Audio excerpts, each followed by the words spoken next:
Chapter 36. Thomas didn't want to see her. He didn't want to see anybody. As soon as Newt set off to go and talk to the girl, Thomas silently slipped away, hoping no one would notice him in the excitement. With everyone's thoughts on the stranger waking up from her coma, it proved easy. He skirted the edge of the glade, and then, breaking into a run, he headed for his place of seclusion behind the dead-headed forest. He crouched in the corner, nestled into the ivy, and threw his blanket over himself, head and all. Somehow, it seemed like a way to hide from Teresa's intrusion into his mind. A few minutes passed, his head finally started to come to a slow roll. Forgetting about you was the worst part. Okay, hang on, I'm just going to mute Allison. Okay. Forgetting about you was the worst part. At first, Thomas thought it was another message in his head. He squeezed his fist against his ears, but no, it had been different. He heard it with his ears. A girl's voice. Chills creeping up his spine, he slowly lowered the blanket. Teresa stood to his right, leaning against the massive stone wall. She looked so different now, awake and alert, standing.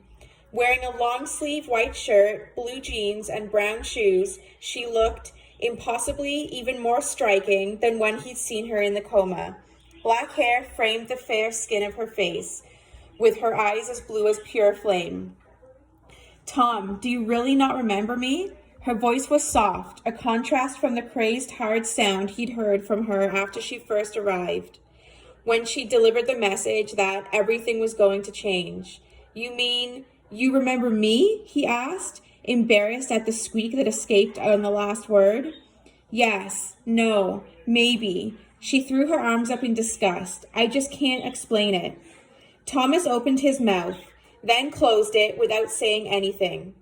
"I remember remembering," she muttered. Sitting down with a heavy sigh, she pulled her legs up to wrap her arms around her knees.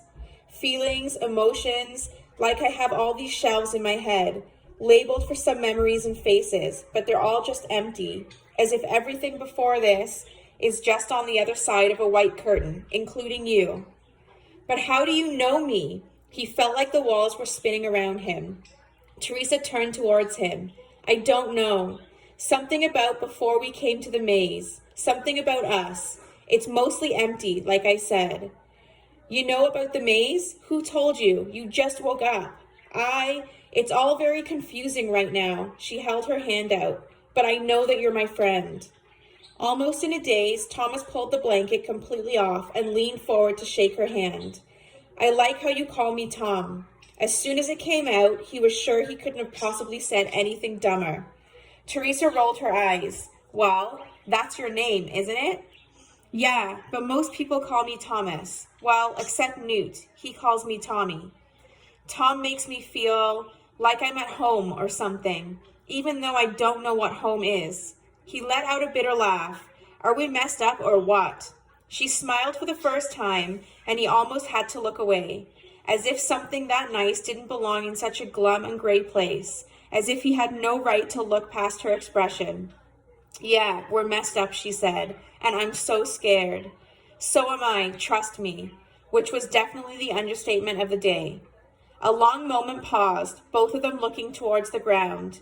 "What's..." he began, not sure how to ask it. "How did you talk to me, inside my head?" Teresa shook her head. "I have no idea. I can just do it." And she thought to him. Then she spoke aloud again. "It's like if you tried to ride a bicycle here, if they had one. I bet you could do it without thinking. But do you remember learning to ride one?" "No, I remember riding one, but not learning." He paused, feeling a wave of sadness. "Or who taught me?" "Well," she said, her eyes flickering as if she was embarrassed by his sudden gloom. "Anyway, it's kind of like that."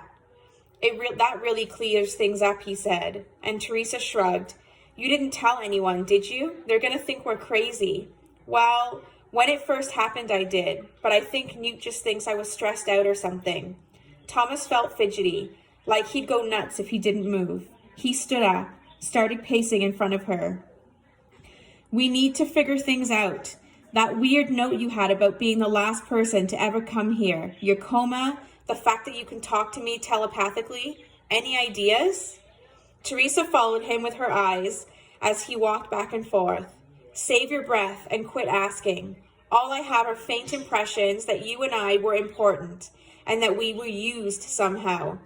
And also that we're smart, that we came here for a reason. I know that I triggered the ending, whatever that means. She groaned, her face reddening. My memories are as useless as yours. Thomas knelt down in front of her. No, they're not. I mean, the fact that you knew my memory had been wiped without asking me, and this other stuff, you're way ahead of me and everyone else. Their eyes met for a long time. It looked like her mind was spinning, trying to make sense of it all. I just don't know, she said in his mind. There you go again, Thomas said aloud, though he was relieved that her trick didn't really freak him out anymore. How do you do that? I just do, and I bet you can too. Well, can't say I'm too anxious to try it. He sat back down and pulled his legs up, much like she had done. You said something to me, in my head, right before you found me over here. You said, the maze is a code. What did you mean? She shook her head slightly. When I first woke up, it was like I'd entered an insane asylum. These strange guys hovering over my bed, the world chipping around me, memories swirling in my brain.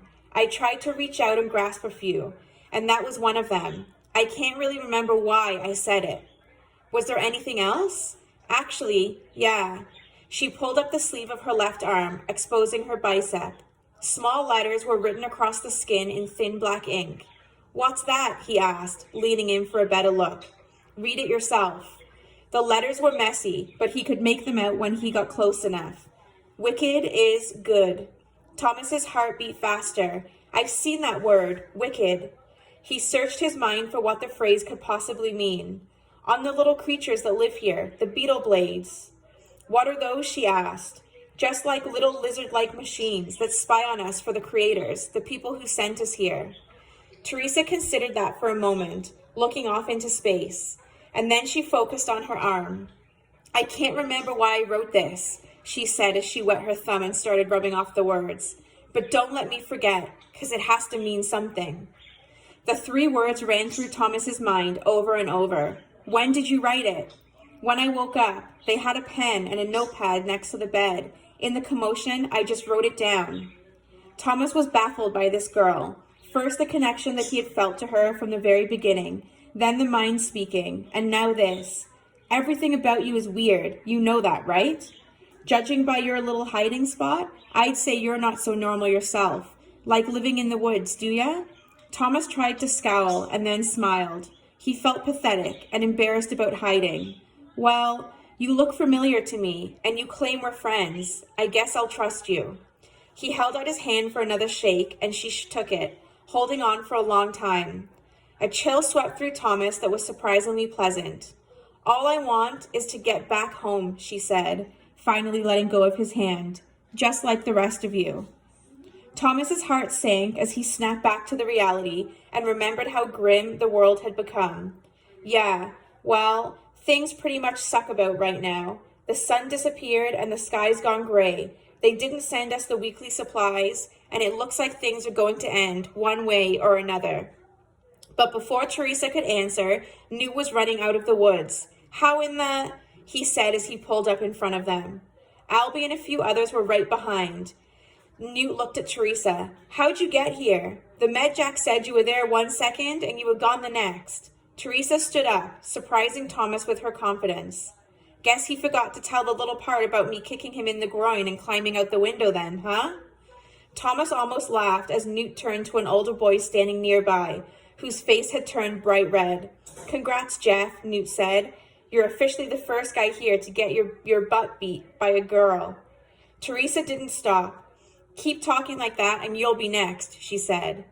Newt turned back to face them, but his face showed anything but fear. He stood silently, just staring at them.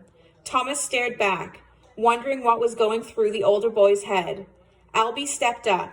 I am sick of this. He pointed at Thomas's chest, almost tapping it. I want to know who you are, who this Shank girl is, and how you guys know each other. Thomas almost wilted. Albie, I swear. She came straight to you after waking up, shuckface. Anger surged in Thomas, and worried that Albie would go off like Ben had. So what? I know her. She knows me, or at least we used to. But that doesn't mean anything. I can't remember anything, and neither can she. Albie looked at Teresa. What did you do? Thomas, confused by the question, glanced at Teresa to see if she knew what he meant, but she didn't reply. What did you do? Albie screamed. First the sky, and now this? I triggered something, she replied in a calm voice. Not on purpose, I swear it. The ending. I don't know what it means. What's wrong, Newt? Thomas asked, not wanting to talk to Albie directly. What happened? But Albie grabbed him by the shirt. What happened? I'll tell you what happened, Shank. Too busy making lovey eyes to bother looking around, to bother noticing what freaking time it is? Thomas looked at his watch, realizing with horror what he'd missed, knowing what Albie was about to say before he said it. The walls, you shuck, the doors, they didn't close tonight. All right, that's the end of that